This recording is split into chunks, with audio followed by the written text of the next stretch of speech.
Welcome everybody to our session on unleashing the power of the 3E software. I'm Jane Threlkel. This is Abby Zahn. Kathy Smith. We're from Source Consulting Group, and we do 3E implementations, upgrades, process improvement work, a little bit of everything. I specialize in the application side. I'm an application consultant. I've done project management over the years, but right now I'm more focused on the application piece. I'm actually an expert on the 3E technical services side, so essentially anything which relates to 3E customizations, integrations, workflows, reports, My focus is really on project management and some consulting and advising as well. A lot of clients that we're helping to implement 3E and on-prem and cloud. Okay, so we're going to talk about just some things about a 3E implementation, pre and post implementation. We want to think about, if you're in your implementation, some recommendations we might give you. If you're past your implementation and you're live, maybe some ideas of things that you can circle back to or might want to think about adding on or looking at or evaluating. We're going to talk a bit about upgrading and adding various tools to which you may already have in place. And then we're going to talk about improvements or enhancements you might make post-live, including process improvements, new measures and reporting enhancements, and we'll touch a bit on data governance. So the first thing that we'd like to know, and we can just do this by raise of hands, where are you guys at? Is everybody in here already live on 3E, or is there some that have not gone live? Anybody not live yet? Two? Okay. And everybody else, you guys are live and running and calmed down after that huge project and recovered and... I think we can probably tell whether it's either glaze over the eyes or we're tired and relaxed. Yeah, because the 3E implementation is a huge project, right? And it took a lot of work to get you there. And so, you know, if you're still in your 3E implementation, some things that we might recommend to you to keep your sanity and to make it through would be, sorry, Kathy, I'm taking your slides. That's okay. No, you're all right. We're trying to divide these up, but it's sometimes hard. So. No, and that's right. Some things that either you guys can either be can equate to. You've already been through the 3E project, or you're in the middle of it right now. As Jane had mentioned, there's a lot, right? There's a lot to that project, and so one of the things as you're working through, or maybe you even had to do, was really kind of keep a couple of things in mind, and one of the pieces was project scope, right? So we wanted to make sure that, you know, to point out is that, you know, timelines are important, right? It's important to keep the scope in check. We have on here, you know, there's the opportunity and the possibility. There's a lot of great ideas that probably start flowing through when you start to implement the project. You can probably go down a lot of rabbit holes, right? But really kind of keeping that in check. And some of the limitations, right, is your timeline. So it is, timeline is extremely important. And what we'll talk about here in a little while is how to keep that scope in check, and some things to think about, and not, you know, to be too terribly concerned about getting it all done by that timeline. So the other thing that we would say about implementation that's ongoing is you can never test too much. And I bet even everybody that's already passed live can think of things that, wow, we didn't test that hard enough. Because it bit you for a few days after live, right? So you'll hear us say, and if you've ever worked with any of us before, test, test, and test some more, and you can never test too much. Okay? It's also important that your users do the test. You know, we as consultants can come in and help you do a lot of things, but if we do your testing for you, then your people are not learning the software, and they're not going to learn how to handle it when it is live and it is their own. Next topic is keeping current. So with the 3E software,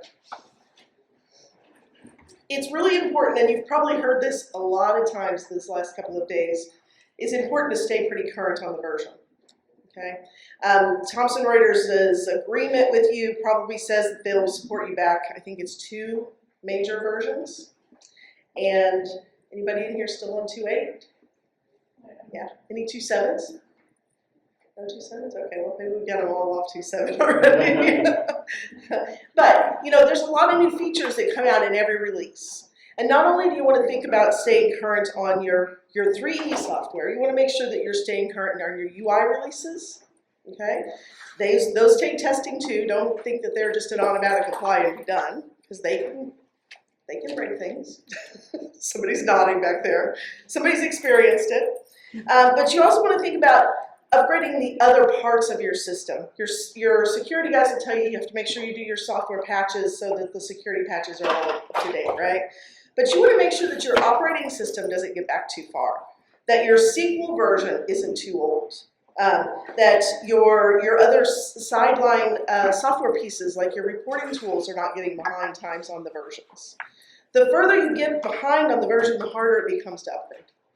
Okay, so in keeping with an upgrade schedule, if you think about it, a perfect example would be to do an upgrade every year. Does that scare everybody to death? But if you do it in smaller chunks, it's easier to digest. Okay, so if you schedule an upgrade once a year, you should be able to shorten that upgrade timeline down. My opinion is you should be able to do an upgrade in 3 months. Okay. Now, I've worked with a lot of firms that we stretch it out to 9 or 10 months. And by the time we got to the end, we were already as far behind as we were when we started because of the movement of the software. So take it in smaller chunks and focus heavily on your testing area. So earlier we were talking about, you know, keeping your project in scope. And as you start getting closer and closer to those timelines, a lot of people are starting to really get freaked out, and there's a lot of still things left to do. But keep in mind, there are things that you can, or for those that already have implemented 3D, you probably put a couple of things on hold. Maybe the not must-haves. Is that a good guess? Is there anyone that can maybe give me an example of something that maybe you put off? An example, maybe paperless performa. Are there any paperless performa users in the house? Yeah, okay. Did you guys implement that at Go Live? No. Okay, yeah. So, and I have a similar client. They're waiting a couple of months after Go Live to implement that. And those are usually maybe some things that hit the front office. Data Insights is another one. Maybe it's something that Data Insights you implement at Go Live for your back office, right? But maybe the front office users.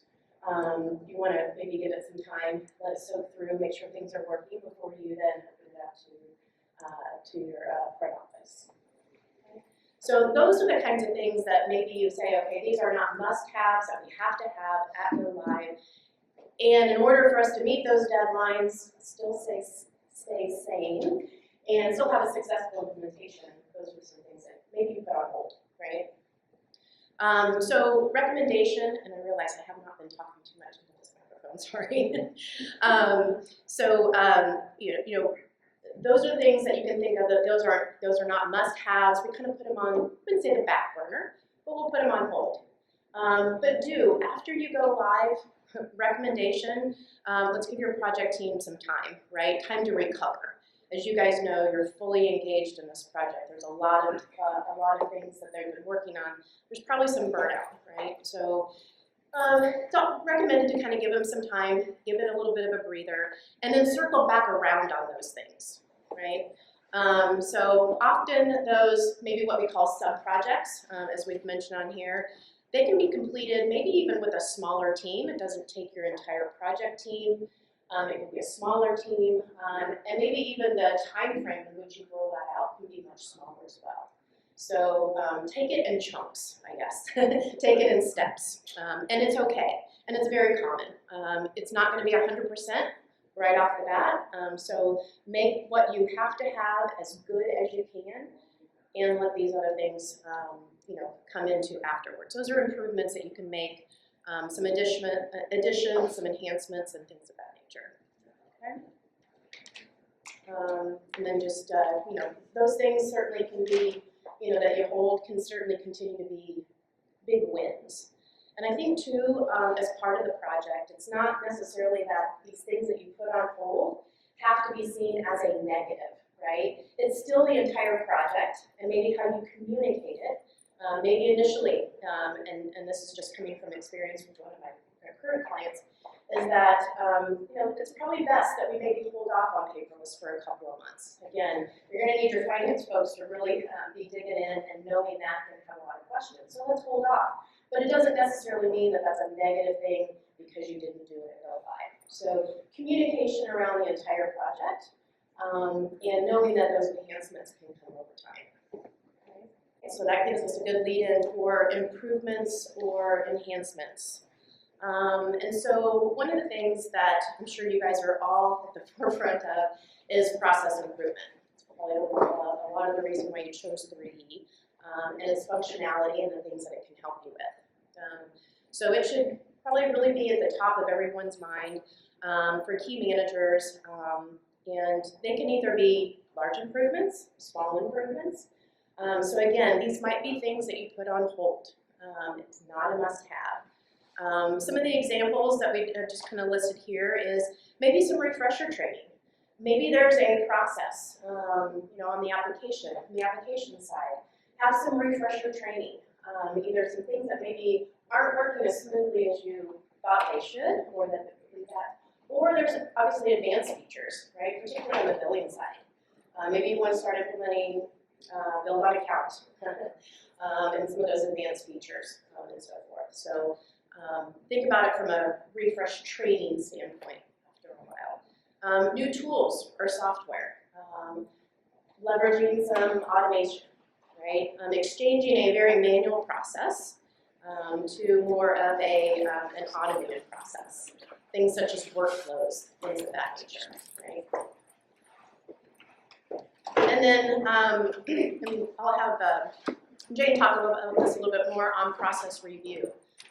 It's really a good opportunity. If you didn't do it during implementation, which very commonly everyone's kind of rushing around and just trying to figure out what you need to do on day one, go live, is maybe take a step back and start talking about reviewing your process, right? If nothing else, you've got really good processes in place, you've got best practices, you feel really good about it, you have it documented. So maybe you can come back and do some documentation, or have a process review.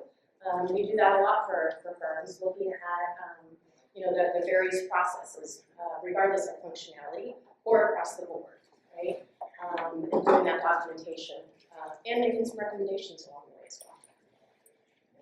So as we kind of think about the process review or process improvement ideas, think about how the software can help you. Okay, what did we not do, or what could we do within the software structure that's there to help make things more efficient overall? So the first thing that always comes to mind is workflows. Maybe you didn't implement any of those stock workflows when you went live. But that AR write-off workflow, it's pretty easy to put the configurations in, test that, and get that rolled out to make that an automated process. Or the trust disbursement workflow is also pretty easy to implement and turn on and get rolled out into the firm. And that can replace probably lots of emails and lots of manual approvals that are happening when things need to be written off or trust disbursements need to be made. Okay? Is anybody using any of those two workflows today? You are? Which one?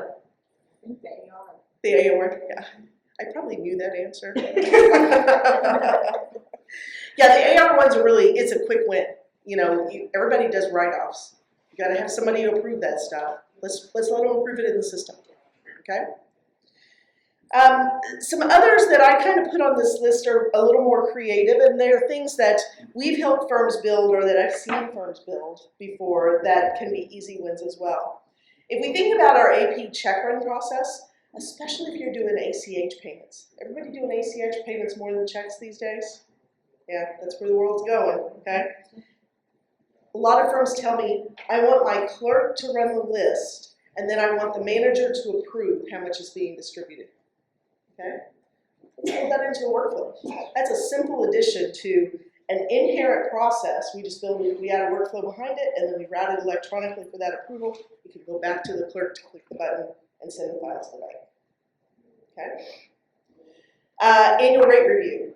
It's that time of year, right? Annual rate review for some firms is a horribly manual process. Running stacks of reports, distributing for billing attorney review, they look at every exception rate. And that's once they've established what the standard rates are going to be. Well, you can build a really nice workflow within the system that would generate that information to show to the billing attorneys or the approvers, whoever they might be, on the screen, let them do their manual adjustments. If they're outside a certain threshold of difference, they could route to the practice group leader, the department head, the managing partner for the final approval, and then autofill back into the system. That one's a little more elaborate, but it's one of those that could be a huge win, considering the manual processes that it takes to do those reviews today. Okay? The thing that I put in here at the bottom of the workflows is, remember that KISS concept. Keep it simple, stupid. I worked for Ann Eddings and Becknell for years, and this was her motto for everything, you guys. Some of you probably know who she is, some of my older people around. But the easier you make those rules, the easier the workflow is to build. If you get an incredibly complex workflow rules, I need to tell you, it'll be harder to build and it'll cost you more money. Okay? So if you can simplify it down, and we can put some rules in place, routing things to a practice group head, an office managing partner, that kind of stuff, those are rules we can easily put in place. If we have big grids of, well, if I'm out sick and you're out sick, then it goes to have meat, that's harder to do, okay? So just keep some of those rules simple as you're starting to approach those. So on down the ideas of process improvements, what about integrations? Everybody has integrations. One of the guys was telling me that he heard that some firm had 220 integrations with their 3D software. It's a pretty big list, right? I bet all of you have at least more than 10. Even if they're just passing client matter numbers out to your DMS system, okay? So what about some of the integrations you could build that you're doing manually today? HR system integration to onboard new timekeepers. How manual is that? Somebody has to add the user. Somebody has to create the timekeeper. Well, you probably need a vendor and a payee, right? And probably an office personal account of some sort. We could build a process or an integration that would do all those at once, okay? So some of your basic rules to get that. Now, the HR system tricks are often how easy is it to get data out of the HR system. If you've got an HR system that's cloud, sometimes there's a download that could be done, something like that. But that's something to think about and could be, again, a little bit of work to get you there, but a big win once it's in place. Okay? What about timekeeper changes? Jane got married last week and she decided to change her name, and so I need to go change her name in all these systems. There's an integration.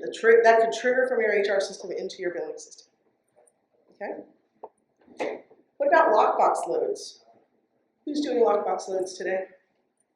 A couple of you? In the process. In the process? So even if you don't have a lockbox agreement with the bank, with the way online banking data is today, you can download it into Excel and build a load in to load that data. Okay? So especially for your ACH payments when your wire's in. Okay? So if you work your lockbox load right, don't tell your users, but you might be able to eliminate a head count because of the things that can be automated there. Okay? Let's see, what else? Billing process automation. There's a lot of tools out there, you guys. There's multiple tools to pick from, whether they're the Thomson Reuters tools, some of the other product tools, but you want to think about automating your billing process. Anything that you can improve on that process, that billing timeline, just improves your cash flow term, right? So even if you're not going to buy one of the big fancy products, what if you built an internal program that would send the pro formas via PDF out of Design Gallery to your billing attorneys? And then they used a PDF editor to send them back. Those are doable. In fact, lots of people had to do them during the pandemic, right? All right. What about templates? What did you not do on your templates that you might need to fix? Okay. Or have you had some new requirement come out that you need to add in? What about emailing your bills? Design Gallery is a distribution tool, even though a lot of firms don't use it that way. We could have those bills emailed to your clients directly, as opposed to paper mailing. Now, some firms will balk and say, I don't want it to automatically go, I want to review it first. Okay? You don't populate that field that says email bill to you on the banner. Don't do that. But you can have your design gallery kick the output via email to your biller. The biller could review it, and if it was good, hit forward on that email and send it off. Okay? So there's some tools you can use within that one. If you're doing ACH payments, did you build your template to send to the bank, or are you manually keying it into the bank website? Okay. What about positive pay? Everybody doing positive pay? Everybody? Okay. That one's common in the US. When I go outside of the US, they don't do that in foreign countries that often. So, okay. What about if you're paying via ACH, did you create remittance advice templates to email your person being paid? Okay. Those are some nice easy wins that you could add on later. And you're still leveraging the tools you already have. Okay? All right, now the last one's kind of a big one. Month-end balancing. Do we all want to groan when you hear month-end balancing? So I'm going to fully admit I'm a complete nerd and I love masking. Okay? But when I talk to firms that have been live for a while, they often tell me that balancing is such a pain, we're just not doing it consistently. Okay? That's tough. There's a couple of things to think about. Thomson Reuters support has told me if you have a balancing problem that you haven't reported within 60 days of knowing it was there, they're going to charge you to fix it. Did you tell you how long you're going to take? Yeah. That they might not tell you. But the trick is do it monthly and report it as soon as you find the problem. Because the further back it gets, the harder it is to fix, as we all know too, right? If you're not getting turnaround time, let us help you push there. That's all I can say. I mean, it's the balancing issues sometimes can be really complex, and you could have things that are still lingering from your conversion that they haven't ever dug into and fixed all the way back. So don't let them linger. You need to consistently balance each month so you can show. Now, I don't have any magic tools for balancing other than it does need to be done. But I also tell you that if it's taking more than, to actually look at the numbers and compare, if it's taking more than a couple of hours, we could probably clean that up a bit with some training. All right, what about training and retraining? So if you're like every firm that I talked to lately, you have a problem with staff turnover, right? You have a problem, A, finding good staff, and B, keeping them, okay? So even if you've been live 6 months, you may have 3 new people in the finance department that need to be retrained. If you didn't document well your procedures during your project, then we need to go do those procedure documentations because that could then leverage into staff turnover or staff training documents later. Okay?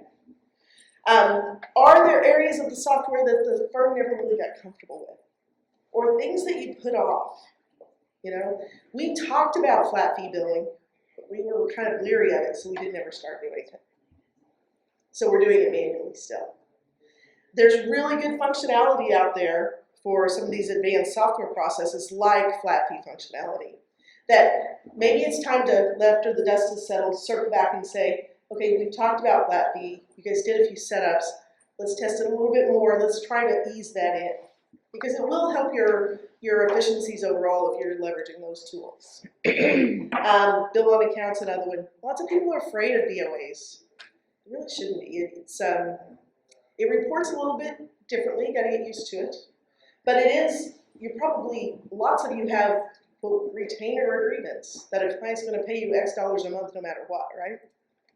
Bill on account's bill for that. Okay. What about on the AP side, the pay when paid functionality? Man, in enterprise, that was painful. It could do it. And if you had it set up exactly right and your AP staff knew what to exclude in doing their AP runs, it worked really nice. It's so much cleaner in 3E. So if you're still tracking that manually, let's look at your setups and let's get you fixed where it'll do it automatically from the AP perspective in your pay runs. Okay. What about collections? Do you guys have a collections department? Are you using collections? Should it be time to come back and look at your collection processes and clean them up a bit, tighten them up a bit? Okay. A lot of people put in the collections module. They put the notes in, but they don't have a true collections cycle that they're going through. Time to circle back and start thinking about that. That doesn't take any more software than what you've already got. It's just leveraging what you already own to put in some triggers for it, or to build the reminders, or to trigger notifications to clients. Okay.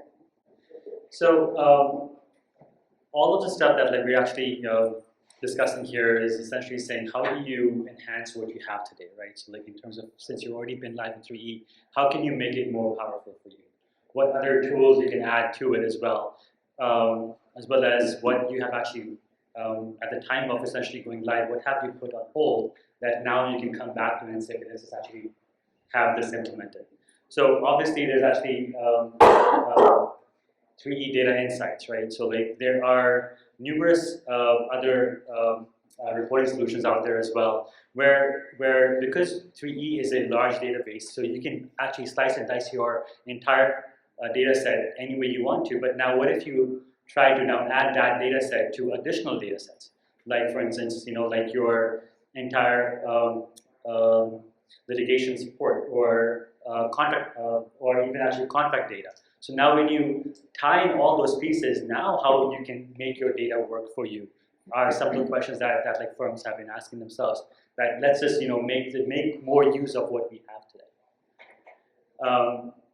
Pricing tools is actually another example, right? That like how to actually better price your matters, how to do your rate exceptions, all of that comes into play. And then now since you've been live in 3E, you can take some time and then go back and see which tool makes sense. How do we actually make this work for us better? And on pricing, I mean, I think sometimes it's not the tool you pick, but maybe there's already just reports that you can run to company prices. Maybe you don't need to buy any more software, just build an extra report or two. Templates, as Jane has already actually pointed out, and then also the same thing goes for like workflows, right? So there are built-in stock workflows and like actually within 3E that can be configured and then can also be customized. Since your guys are mostly on-prem, those workflows can be customized to make it work the way that you intended. Integrations, right? That's a big piece. Now, HR integration is huge. NBI integration can be there as well. Expense integration. I manage DMS system integrations, all of these come into play as well. There can also be additional discussions about actually DLS, which stands for data level security. Right now that I'm live on 3E, I want to secure my data even further, right? How do I make sure that people in the billing department only see that data and then like they cannot see anything else on the AP side, for instance, right? So you can tie all that with data level security, saying that this client can only be seen as a client number, but not the client address. I want to hide that information. So you can implement ethical walls at that point. Same thing goes for extend notifications, right? So now in 3E out of the box, you have a limited set of notifications that can be configured.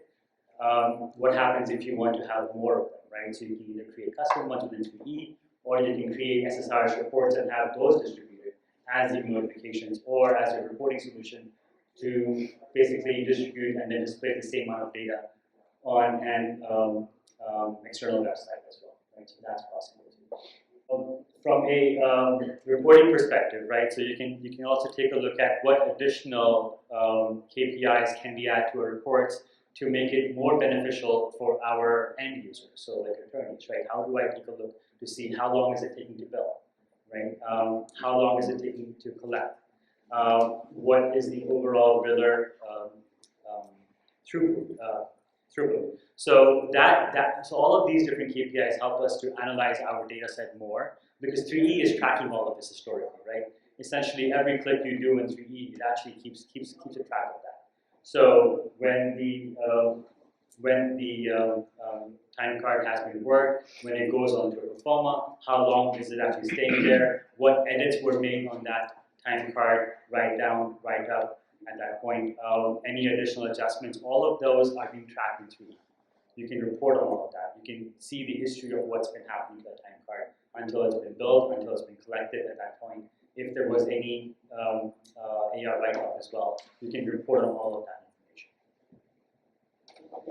And the same thing goes with like battery billing and collection rankings at that point, right? Like this month, which matter, which client I actually got the most amount of money from in terms of collections, right? Like top 10 clients, top 10 matters. Where do I want to see my firm put in more of our attorneys actually focus on towards as well? Because this can help guide where your firm is actually going towards as well in terms of getting more business. Lawyers are competitive. Give them those competitive ones. Where do they rank? Are they the top collector this month? If they fall out of that ranking, then what do you have to put there, right? Profitability ratios, right? So this is interesting. Every firm that I work with has their own unique way of calculating this, right? So most firms don't go live with this when they're going live with 3D, but they have some sort of a report. They're either actually building manually at that point when they're going live, because this data is important. They want to see this data, especially at the end of the year, right? So this is where you can come back now and say, okay, let's just figure out how we can make this work in 3D to automate that process. And just like Jane said, right, keep it simple. So we'll start from a very simple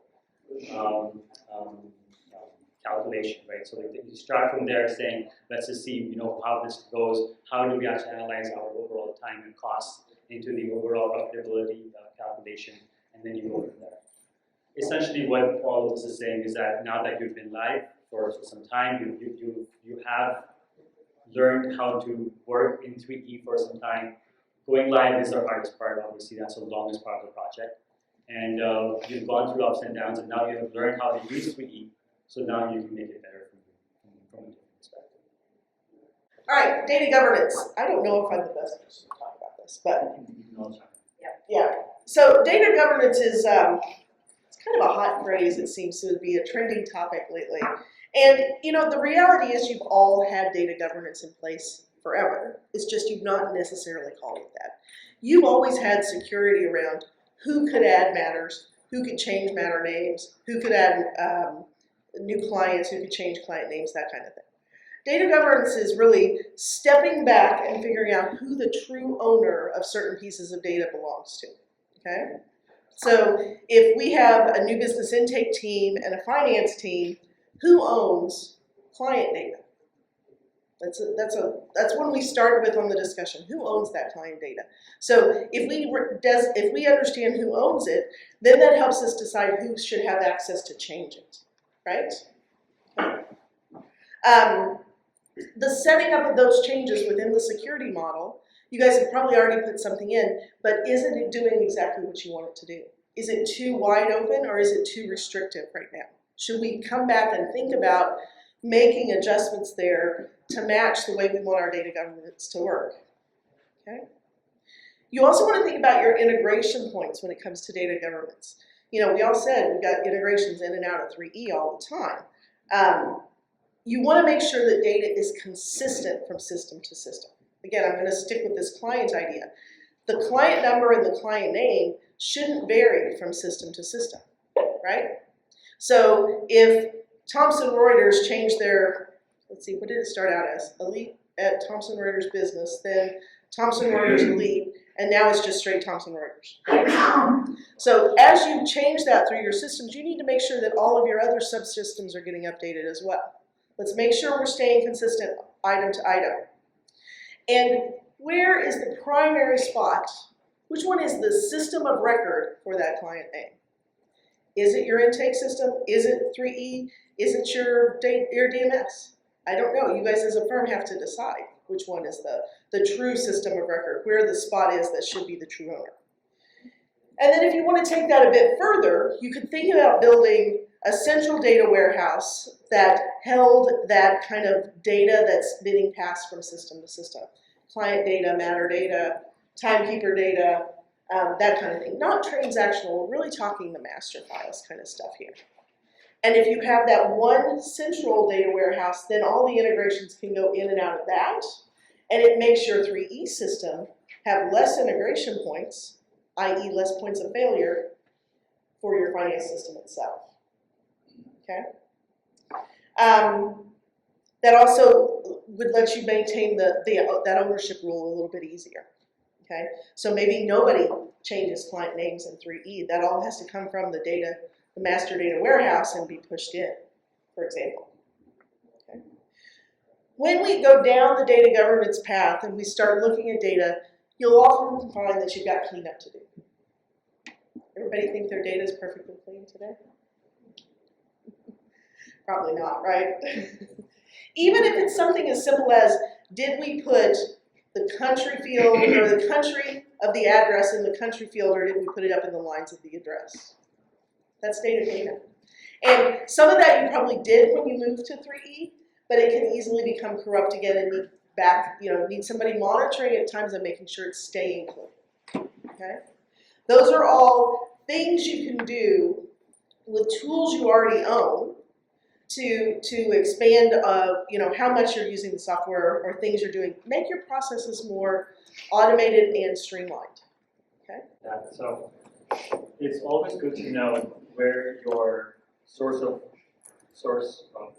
truth is, right? So that's your place where you're saying this is my client data or my matter data. Because if you try to say that you will allow your end users to be able to change that client information through different systems, then we have to build a bi-directional integration. That's expensive and it's quite difficult to actually maintain as well. And there's always sync issues between the two. So you always make sure that there's one source of truth and that's going to be access. So what we've tried to show you is some ideas of keeping your leveraging what you already own, but also things you might want to go back and think about. We're not doing lockbox stuff, but I wonder what they could download from the bank website. Maybe I could load those ACH payments in without much work. And that's an easy win. Like I said, look for those easy wins. They don't all have to be the hard ones. Now, some of those HR integrations that I talked about, those would be a little harder to go through, but could be big benefits to the firm overall. Don't be afraid of doing new things, and we're happy to bounce ideas off of you or hear things and talk through what we've seen or help at any point we can. Questions, comments? Yes, sir. Yeah, at the beginning you had mentioned that you recommend doing an version upgrade once a year. That you think that it should take about 3 months on average, but you've seen up to 9. Yeah. Is that what version or significant version upgrade is it? Is that going from like the 3.01 to 3.03 or 2.9 to 3.0? The trick with doing it once a year is making sure that you're doing smaller steps on those upgrades. So if you're on 2.8, let's say you're on 2.8, I don't know, 2.82, and we know the current release is 3.03, for example, that's a pretty big jump. You're probably not going to do that in 3 months. But if I had done it every year and I had jumped from 2.82 to 2.90, and then I jumped from 2.90 to 2.9 something else the next year, and then I jumped one more small step. Smaller chunks make that timeline easier. Okay. Now, am I saving you money overall? Maybe not. But it is keeping you more current with what Elitas wants you to use, or Thomson Reuters wants you to stay on. But it also, it doesn't seem like such a big project to your users. And sometimes the psychological impact of we're starting a new project and everybody groans because they remember that 2 or 3 implementation, right? Let's take that in smaller chunks. The 3-month idea, I think if you stretch it out further than that you're making more pain for your users. Yes, they have to test. What can I offset their testing time with? Okay, so this month we're going to restrict and not do any, new billing changes, for example. Okay, and I want to focus this month fully on testing the system so that we can upgrade it in 3. So my 3-month timeline is, some firms would say idealistic, but it really can be done that way if you're doing small increments and you're willing to sacrifice, your staff time, or they're willing to put in the extra work to do that testing to get you there. Okay? Don't rush it just because you want to make the timeline. You want to make sure they do the testing. Okay? When we plan one, I think a stock project plan probably puts it at 6, but you can shorten that. There's no reason why, if you've got the staff to do the testing, you can't be doing it in 3 months and get that out of the way. And if you do it cyclical, let's say once a year, you can pick the slower time at the firm. I bet everybody could tell me a slower time for you guys based on what your billing cycles are, your big rush times. And sometimes that's driven by your fiscal year end, sometimes it's just by compensation year ends, that kind of thing, and you could pick the slower time to do that. Does that help? Other questions? The 3-month time frame with another full system testing Yeah. in 3 months. So it's work, but yes. Yeah, I mean, for any integration or for any upgrade, you want to test the software functionality. You want to make sure all of your integrations are still going to function, and you want to make sure your templates are all still going to output, right? So if you think of the 3 main keys of your upgrade, and your reports should still work, right? It's focusing certain people to do certain areas to get through all those testing points. Coordinated effort. Yeah. Not a possible effort. Yeah. And it also means that you're not actually implementing new modules during that time. Yeah. Oh, yeah. Yeah, it doesn't mean that I'm adding on cost to serve in the middle of all that. It's focusing just on this right now. Yeah. Question? Okay. Yes, ma'am? HR integration you mentioned, do you guys do that with Active Directory too, or? Yes. Yeah, you can do the Active Directory integrations. Everybody that has BizTalk, which I know BizTalk's kind of on the downstream, there is a stock integration for Active Directory. So if you're already pushing data into Active Directory, if you hold all the pieces that you need on the 3E side, because you need login, username, email, but you might also need title, department, section, those kind of things, Yeah. then you can pull that integration. You can do it everybody in HR and system. Yep. Yeah, so the AD integration actually helps you to create 3D user records, Okay. right? So that's the part that gets done, but it does not create a new timekeeper record or a new entity or. But it could be added to if the data is there. Correct. To the AD integration. Yeah, I was more looking for it to be synced, so like you said, the record of truth would be say 3E, and then it would push back to. Back the other way as well. Yeah. So let's say that you pulled data from whatever HR system you got into 3E, you created timekeepers, users, etc. Then you can push to Active Directory to create the AD record. The question is, who determines that like network login? That's the hard part on the AD thing. So your IT side might have to do a manual intervention there to put in the network login, especially if it's, you know, if you use first initial last name, but you have 2 J Threlkills, you got to do something different, right? So. We just mentioned a problem about BizTalk is on the downstream. What is the replacement? So I'm hearing rumblings that the newer versions of 3E, they'll put a lot of those integrations built in. Yeah. A little bit. Yeah. So essentially, there is no more BizTalk on the cloud version.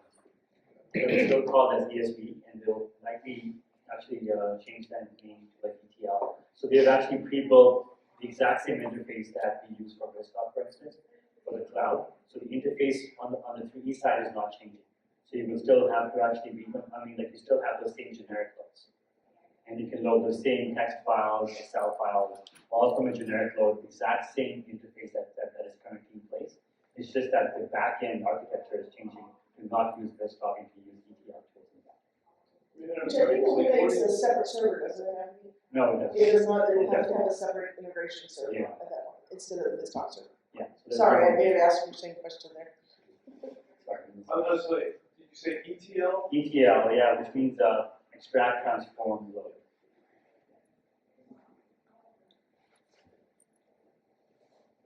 Is that for on-prem as well? So on-prem is still BizTalk. Yeah, I don't think that's going to go anywhere for now. It's just the cloud. I'm not sure what they do this time for now. I'm just curious, in past we deal with IaaS, so is that what 3D So 3E Cloud decided to use their own in-house build. So they're not using Boomi actually. We use Boomi as well for our Intact clients. But yeah, but like 3E or like TR decided to build their own ETL. It's an ETL that like any generic tool can be used to transform the file and then upload the data. So they build their own proprietary one. We've had clients build their own in-house that are separate from any of those as Yeah. well, Yeah. so. Depending on your IT skill set. All right, any other questions? All right, everybody, thank you for attending. Feel free to, if you would like these slides, I'll send them out if you guys drop your business card, okay?